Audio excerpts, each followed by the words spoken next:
Good morning everyone. तो दोस्तों अभी भी मैं उठाऊँ और अब मैं जाऊँगा जिम, जहाँ पे मैं अपनी मॉर्निंग शिफ्ट लगाऊंगा, ट्रेनर को क्लाइंट को ट्रेन करूँगा। और अभी रूम की हालत देखो कैसी हो रही है। रूम की हालत फिलहाल ऐसी हो रही है। पूरा काम करने के बाद इसको सही करेंगे, फिर आप लोगों से नहा धो के फ्रेश होके अब रूम की हालत देखो कैसी हो रखी है। बिल्कुल साफ सुथरा रूम हो चुका है, सारे कपड़े अपने अपनी जगह लगा दिए हैं। और मैं जानता हूँ आप लोग किस चीज़ का इंतजार कर रहे हो। होममेड मास गेनर जो कि 1000 कैलोरी का है वो मैं आपके साथ शेयर करूंगा, बट उससे पहले हमने आज बैक वर्कआउट और बाइसेप वर्कआउट किया है, उसको देखो। अभी मेरा फिलहाल मैं लीन बल्क पे हूँ, आप लोगों को सबको पता है। और मेरा फिलहाल जो बॉडी वेट हो चुका है 75.500, और ये इस मास गेनर शेक की वजह से हुआ है, जो कि मैं आप लोगों के साथ आगे शेयर करने वाला हूँ। चेस्ट और बैक वर्कआउट को सबसे पहले स्टार्ट करेंगे इंक्लाइन बेंच प्रेस पे, जिसके मैं कम से कम 3 सेट लूंगा। और हमेशा कोशिश करनी है जब भी आप इंक्लाइन चेस्ट लगाते हो तो अपनी क्लेविकल बोन यानी कि गले और यहाँ पे गर्दन के पास में जो बोन होती है वहाँ पे बार को टच कराने की कोशिश करनी है। इससे जो आपकी अपर चेस्ट होगी वो ज़्यादा से ज़्यादा स्टिमुलेट होगी। इसके 3 से 4 सेट करूँगा, लगातार वेट को इंक्रीज करता रहूँगा, जिससे स्टिमुलेशन बढ़ती रहेगी। जहाँ पे मुझे ऐसा लगेगा कि 8 से 10 रैप निकल रहे हैं, वहाँ पर मैं कम से कम 3 सेट अपने वर्किंग परफॉर्म करूँगा, जो कि मेरी अपर चेस्ट को अच्छी तरह स्टिमुलेट करेगा। प्रॉपर फॉर्म का जरूर ख्याल रखना। फिर आगे बढ़ेंगे दूसरी मूवमेंट पर, जो भी है बैक मूवमेंट, और मैं यहाँ परफॉर्म कर रहा हूँ लेट पुल डाउन्स। इसके भी मैं अराउंड 3 से 4 सेट परफॉर्म करूँगा, और एक ऐसे वेट पे मैं सेट्स निकालूंगा जहाँ पे मेरे से कम 10 से 12 रैप निकलेंगे। यहाँ पे बस कोशिश करनी है कि आपको माइंड मसल कनेक्शन बनाना है। ये एक आइसोलेशन एक्सरसाइज है आपकी बैक के लिए और आपकी लैटिसिमस डोर्सी मसल को फिट करने के लिए, यानी कि आपकी बैक की चौड़ाई को मजबूत करने के लिए और बनाने के लिए। तो इसको इसलिए हमेशा माइंड मसल कनेक्शन के साथ परफॉर्म करना। ज़्यादा वेट लगाने की जरूरत नहीं है, 3 से 4 सेट परफॉर्म करो वर्किंग सेट, और उसके 10 से 12 रैप निकालो।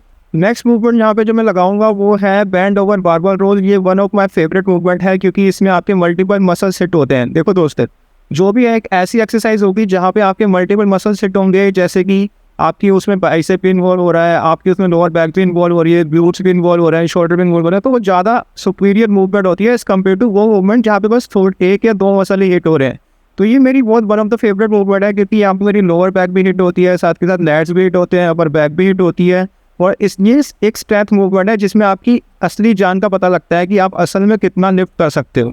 इस एक्सरसाइज के मैं 8 से 10 रैप रेंज के बीच में रहता हूँ, और कम से कम 3 वर्किंग सेट में जरूर लेता हूँ।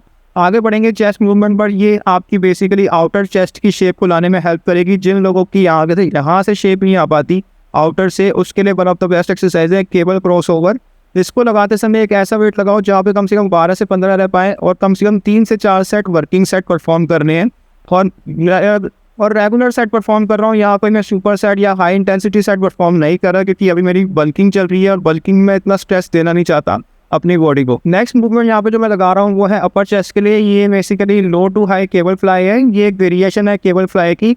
इस वेरिएशन को वही बंदे लगाएं जिनको एक एक्सपीरियंस है, जो कि एडवांस लिफ्टर है, जिनको पता है कि मसल को शॉर्ट कैसे करना है, माइंड मसल कनेक्शन कैसे बनाना है, वही इसको परफॉर्म करें। क्योंकि अगर आप ये मूवमेंट लगाते हो स्टार्टिंग में, तो हो सकता है कि आपको चेस्ट फील ही ना हो, क्योंकि इससे एल्बो को स्क्वीज करना चेस्ट को वो थोड़ा डिफिकल्ट हो जाता है, मगर ये आपकी अपर चेस्ट को बहुत अच्छी तरह स्टिमुलेट करती है। उसके बाद थोड़ी सी मैं पोजिंग करता हूँ, देखता हूँ कि मेरी करंट शेप कैसी है, और फिलहाल मुझे बहुत अच्छी लग रही है अपनी करंट शेप जिस हिसाब से मैं जा रहा हूँ। अभी फिलहाल मैं 75 किलो पे वे कर रहा हूँ, और उस हिसाब से देखा जाए तो बहुत कम से कम फैट आया है हर जगह। मेरी मतलब बैक में भी डेवलपमेंट है, चेस्ट के अंदर भी डेवलपमेंट है, बाइसेप्स, शोल्डर, ट्रैप सब अच्छी तरह ग्रो कर रहे हैं, और मैं होप करता हूँ कि ये ऐसे ही आगे होता रहे। नेक्स्ट हम आगे बढ़ेंगे सीटेड रोज पर, जो कि आपके लैट्स मसल को हिट करेगी। ये हम डिफरेंट एंगल से इसलिए लगाते हैं ताकि हम अपनी बैक को हर तरीके से स्टिमुलेट कर पाएँ, क्योंकि अगर आप बस लैट्स को फुल मूवमेंट से लगा लोगे और सोचोगे कि उसमें भी लैट हिट होगा, उससे फ़र्क नहीं पड़ेगा। आपको बैंड ओवर होके, सीटेड रो होके, लेट पुल डाउन्स, ऐसी सब तरह की मूवमेंट लगानी पड़ेगी। हर एंगल से बैक को ट्रेन करना पड़ेगा, तभी वो ग्रो हो पाएगी। इसके बाद 3 से 4 सेट लूँगा, और कम से कम 12 से 15 रैप। आगे मूवमेंट करेंगे रोप पुल ओवर पर। ये मूवमेंट खास इसलिए भी है क्योंकि इसमें आपके बाइसेप इन्वॉल्व नहीं होते। आप जो भी एक्सरसाइज देखोगे बैक की, उसमें ज़्यादातर हमेशा बाइसेप इन्वॉल्व होते हैं, जिससे कि आपकी बैक थकने से पहले आपका बाइसेप थक जाता है, जिस वजह से आप ज़्यादा अच्छी तरह उसको परफॉर्म नहीं कर पाते लंबे टाइम के लिए, लंबे रैप्स के लिए। तो यहाँ पे रोप पुल ओवर्स में एक खास बात है कि इसमें आपके बाइसेप इन्वॉल्व नहीं होते, तो यहाँ पे जो फैटीग होगा वो आपका बैक मसल होगा, जिससे सारी टेंशन, सारा स्ट्रेस वहीं पे फील होगा। इस एक्सरसाइज के 3 सेट परफॉर्म करना, और कम से कम 12 से 15 रैप रेंज को एम करना, और माइंड मसल कनेक्शन लगाना यहाँ बहुत जरूरी है। अदरवाइज ये ट्राइसेप मूवमेंट कब बन जाएगी आपको पता भी नहीं लगेगा। नेक्स्ट आगे बढ़ेंगे इनर चेस्ट पर, जो कि आपकी जो बीच की लाइन होती है चेस्ट की, उसको लाने में हेल्प करेगी। यहाँ मैं बटरफ्लाई परफॉर्म कर रहा हूँ उस चीज़ के लिए। और यहाँ पे कोशिश करना कि एक ऐसा वेट लगा लो जिस पे कम से कम 15 रैप आए, क्योंकि मैंने देखा है कि बटरफ्लाई के अंदर जितने हाई रैप्स और जितने अच्छी तरह माइंड मसल कनेक्शन उसको परफॉर्म किया जाए, उस तरीके से वो लाइन अच्छी तरह डेवलप हो पाती है। लास्ट में मैं अपने वर्कआउट को फिनिश करूँगा पुलअप्स के साथ, जो कि आपकी कंप्लीट बैक को स्टिमुलेट करेगी, पंप करेगी। साथ के साथ ये एक बहुत अच्छा बैक फिनिशर है। इसमें जितने रैप आपसे निकल सके उतने रैप निकालो और कम से कम 2 से 3 सेट परफॉर्म करने। दोस्तों, आप लोगों को जिस चीज़ का बेसब्री से इंतज़ार था, अब वो हम बनाने जा रहे हैं। इसमें हम बेसिकली सबसे पहले चीज़ क्या लेंगे, हम इसमें ये 4 मेन इंग्रेडिएंट्स लेंगे। सबसे पहले हम लेंगे आटा, जो घर का आटा होता है, गेहूं का आटा, वो लेंगे 30 ग्राम। उसके साथ हम लेंगे ओट्स, जो आपके रोल्ड ओट आते हैं, वो लेंगे 30 ग्राम। उसके साथ हम लेंगे 1 मुट्ठी भर सोया चंक्स, जो कि हमारा प्रोटीन सोर्स है। और फिर हम थोड़े से लेंगे fats, healthy fats, chia seeds. सबसे पहले हम इन चीज़ को क्या करेंगे, इन सब चीज़ों को लेकर इसको मैं आटे की फॉर्म में कन्वर्ट कर लूँगा। आटे की फॉर्म में कन्वर्ट मैं इसलिए कर रहा हूँ ताकि ये जितनी भी चीज़ें मुझे और ऐड करनी है बाद में, वो इसके साथ आसानी से मिक्स हो। अगर आप इसको पहले ही इन सब चीज़ों को साथ में मिक्स करने की सोचोगे तो फिर वो अच्छी तरह मिक्स नहीं हो पाएंगी, जिससे आपका शेक ढंग से नहीं बन पाएगा। तो ये जितनी भी कैलोरीज इस शेक की होगी मैं डिस्क्रिप्शन बॉक्स में डाल दूंगा, आप वहाँ जाके इसके पूरे मैक्रोस चेक कर सकते हो। 1 मिनट तक इसको मिक्स करने के बाद ये अब आटे की फॉर्म में बन चुका है। अब हम इसमें ऐड करने वाले हैं अपनी सारी और चीज़ें।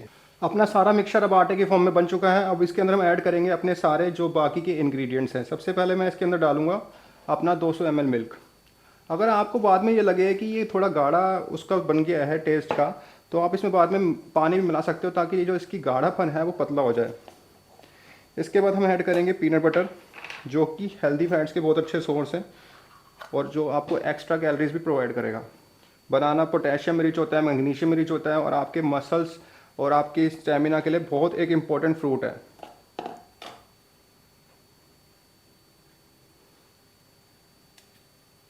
लास्ट में टेस्ट के लिए यहाँ मैं ऐड कर रहा हूँ हनी, क्योंकि आप गेनिंग कर रहे हो, एक बल्किंग शेक बना रहे हो, तो हनी भी ऐड कर लेना ताकि आपको एक्स्ट्रा कैलोरीज मिल सके। ये शेक अराउंड आपका 1000 कैलोरी से अबव का बनने जा रहा है, जो कि एक बहुत ज़्यादा कैलोरीज होती हैं एक बारी में लेना। अगर आप ये दिन में 3 बार पी लोगे 6-6 घंटे के गैप में, तो दोस्तों आपका 10 दिन के अंदर अराउंड 7 से 8 किलो वजन आराम से बढ़ जाएगा, बस इस शेक की वजह से। तो इसलिए जब भी इस शेक को कंज्यूम करोगे, सुबह उठ के गर्म पानी के साथ गौमूत्र का सेवन करना बहुत ज़रूरी है।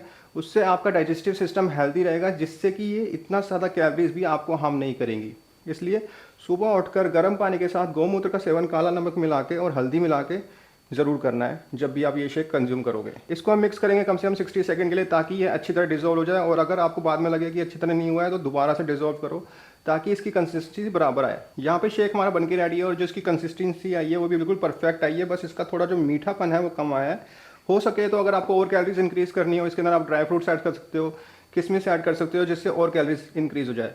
मगर एक बात का ध्यान रखना कि अगर आप ये शेक पी रहे हो दिन में 2 बारी 3 बारी, तो आपको सुबह उठकर गौमूत्र का सेवन ज़रूर करना है, जिससे आपका जो पाचन क्रिया है, मेटाबॉलिज्म है, वो इंक्रीज़ रहे, जिससे आप इतनी हैवी चीज़ें भी आसानी से हजम कर पाओ। अदरवाइज़ आपको दस्त लगने के चांसेस बहुत ज़्यादा हैं।